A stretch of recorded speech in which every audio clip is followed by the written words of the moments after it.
We'll guide you through how to delete Facebook video watch history. If you find this useful, then please consider subscribing and liking the video. For whatever reason you wish to delete your Facebook video watch history, perhaps it's just one video you want to delete, or you want to go and delete all of them or multiple, it's going to be up to you.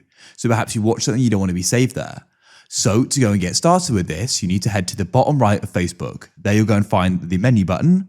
In some cases, you may need to go to the top right and press it there, depending upon the device.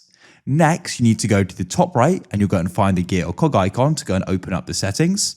And here we are. And now what we need to do is go and scroll down and go and find the option for activity log. As you can see, it's in your activity and you want to go and tap there. Next, we'll go and load. And what you need to do is you need to go and expand your Facebook activity by clicking there.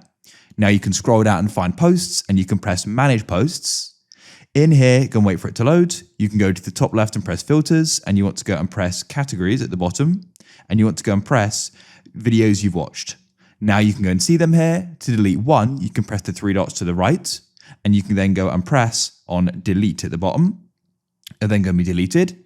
If you want to do all of them, you can press clear video watch history at the top, and you can do all of it. So it's going to be up to you, or you can just go through here and press the three dots to the right of the one you want to delete and delete them. That's it.